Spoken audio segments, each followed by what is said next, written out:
AJ Vanderhoff, discussion 4.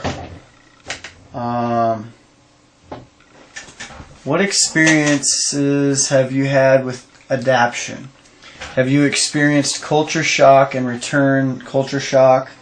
If you've had very few such experiences, talk to a friend or family member who has experienced either both and report her or his experiences.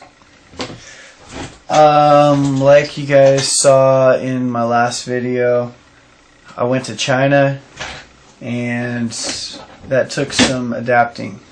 I got there and it was crazy. We had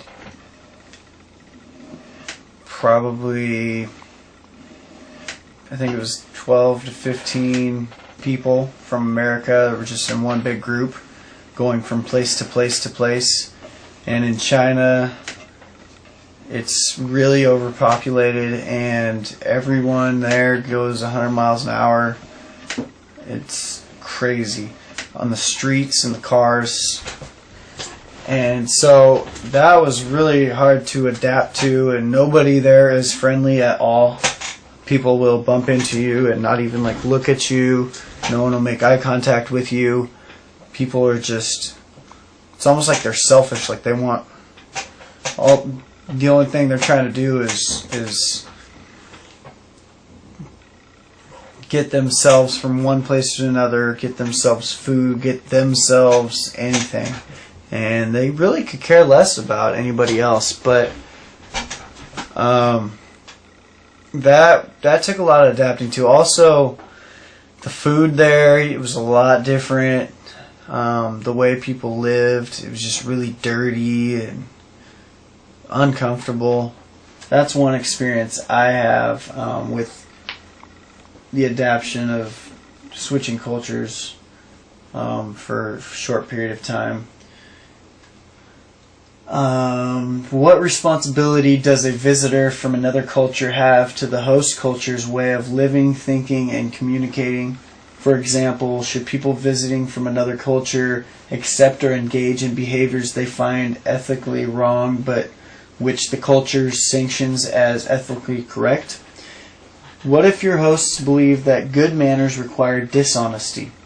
What if they believe giving and receiving bribes is just a part of having warm, friendly relationships? What if they believe that women must always obey men or that violence is the best way to settle a disagreement? I've always been one to adapt to cultures quickly, catch on to things, and just do it their way, just kind of fit in. But I'm also a leader, don't get me wrong. But whenever I go to other cultures, it's like you gotta kind of like figure them out first before ever doing anything. I feel like when you're a visiting culture, you should probably just kind of go with a blank, basic look and attitude and everything, and just kind of maybe have a shy manner, just kind of until you've adapted to the culture that you're in or you're visiting. That's all. I think it's okay to engage in the host culture if there's whatever they do is appropriate for them and where they're at and under their roof and whatever. I think that's appropriate for you to engage in as well. What can we do to make the world a place where many cultures live and thrive? Well, America is the land of the free, and we pretty much, that's kind of how we live here is, we make,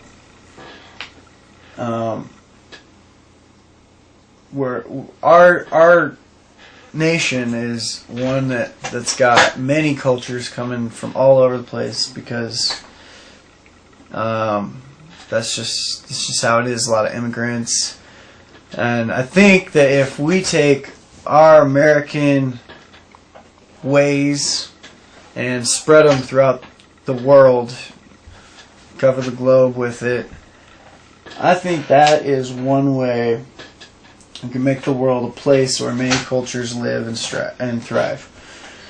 That's just my opinion. I mean,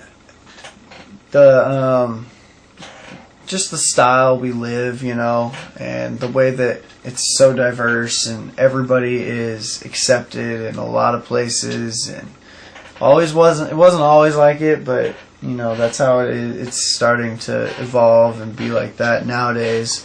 And I think, you know, if we just kind of take our way of life and spread it, I think that's you know what the world needs culturally.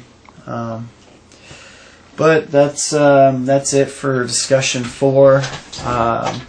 Again, I hope I'm doing this right. If you could let me know if I'm doing it wrong, that'd be great. Signing off. Till next time.